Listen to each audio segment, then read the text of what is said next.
Medicover Hospitals, Vizag's most trusted hospital. 04068334455. కార్జ్, పల్స్పర్, mica, ఖనిజ సంపద విస్తారంగా ఉన్నటువంటి ఉమ్మడి నెల్లూరు జిల్లాలో గత వైసీపీ ప్రభుత్వంలో కోకొల్లలుగా కొల్లగొట్టి కోట్లాది రూపాయలు ఈ ప్రాంతం నుంచి కొంతమంది వ్యక్తులు దోచుకుపోవడం జరిగింది. వారందరిని కూడా గుర్తించి వారు ఏదైతే దోచుకున్నారో ఒక ప్రజా సంపదనంతా కూడా తిరిగి రాబట్టాలని చెప్పి భావిస్తూ ఉన్నాం. అదేవిధంగా ఆ ప్రాంతంలో ఉన్నటువంటి ప్రజలంతా కూడా అనారోగ్య కారణాలతో బాధపడుతూ ఉన్నటువంటి పరిస్థితి. ఎందువల్లంటే ఈ దుమ్ము ధూళి విపరీతం అయిపోయినాయి. అదేవిధంగా రోడ్లన్నీ పూర్తిగా పాడైపోయినాయి. ఎక్కడ పట్టినా దుమ్ము ధూళితో ప్రజలు పూర్తిగా అనారోగ్యవంతులైపోయారు. బాంబ్ బ్లాస్టింగ్ అయితే ఎక్కడ బ్లాస్టింగ్ చేస్తున్నారు, ఎక్కడ దోచేస్తున్నారో తెలియనటువంటి పరిస్థితి. అదేవిధంగా పంటలు పండించేటువంటి నిమ్మ తోటలన్నీ కూడా ఒకప్పుడు లక్షల రూపాయలు సంపాదిస్తున్నటువంటి నిమ్మ తోటలన్నీ కూడా ధ్వంసం చేసి ఈ ఖనిజ సంపదను దోచుకోపోవడం జరిగింది. అదేవిధంగా అటవీ ప్రాంతంలో ఉన్నటువంటి ఖనిజ సంపద అంతా కూడా రాత్రిలో వేలాది కోట్ల రూపాయలు దోచుకోవడం జరిగింది. ఆ ప్రాంతంలో ఉన్నటువంటి అటవీ అధికారులు కానీ, రెవెన్యూ అధికారులు కానీ, దీనికి సంబంధించినటువంటి మైనింగ్ అధికారులు కానీ ఎటువంటి చర్యలు చేపట్టలేకపోవడం దుర్మార్గం. వారందరిని కూడా ఇంటికి పంపించాల్సినటువంటి పరిస్థితి. రెవెన్యూ కార్యాలయం వెనకాలే సైదాపురంలో అయితే కొన్ని కోట్ల రూపాయల సంపదను దోచేస్తే కనీసం ఎంఆర్ఓ గారు కనీసం ఒక్క స్టేట్మెంట్ కానీ, ఒక కాగితం కానీ, కనీసం ఒక కేసు కూడా ఇవ్వనటువంటి పరిస్థితి. ఎందుకు మీరు మౌనంగా ఉన్నారో ఇవాళ మీరు దానికి సమాధానం చెప్పాల్సినటువంటి పరిస్థితి. మీరు మౌనంగా ఉండడం వల్లే ఈ దోపిడీ కూడా విపరీతం అయిపోయింది. కొన్ని లక్షల కోట్ల రూపాయల సంపద ఉన్నటువంటి సైదాపురం మండలంలో ఇవాళ దాదాపు 13,000 కోట్ల రూపాయలు పైగా ఓన్లీ కార్జ్ సంపదనే దోచుకుపోవడం జరిగింది.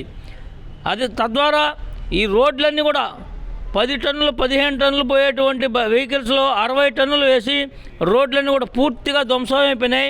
ప్రతి గ్రామానికి కూడా పోయేటువంటి రోడ్లు కూడా లేకోకుండా చేసినటువంటి పరిస్థితి. ఇదంతా దుర్మార్గం.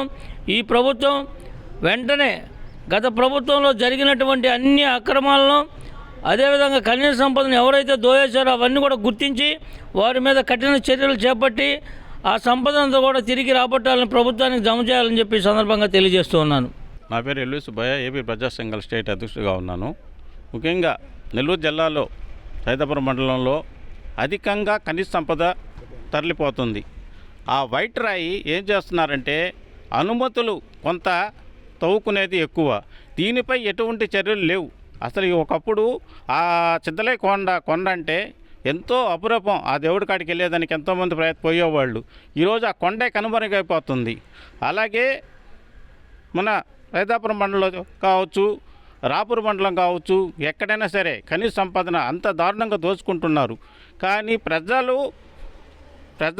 ఎంత కంప్లైంట్ ఇచ్చినా, లేదు ఇంకో పార్టీ ఒకటి ఇచ్చినా జరిగేది ఏంటంటే కొంత మీరు తవ్వుకుంటున్నారు, చేసుకుంటున్నారు, పర్మిషన్ మాత్రం మీకు ఎంత ఇస్తున్నారు, మీరు ఎంత తవ్వుకోబోతున్నారు, ఎన్ని కోట్లు సంపాదిస్తున్నారు, అది ఎక్కడికి పోతుందా డబ్బు? గవర్నమెంట్ చేస్తుందా లేకపోతే మీ జేబులు నిడుతున్నాయా?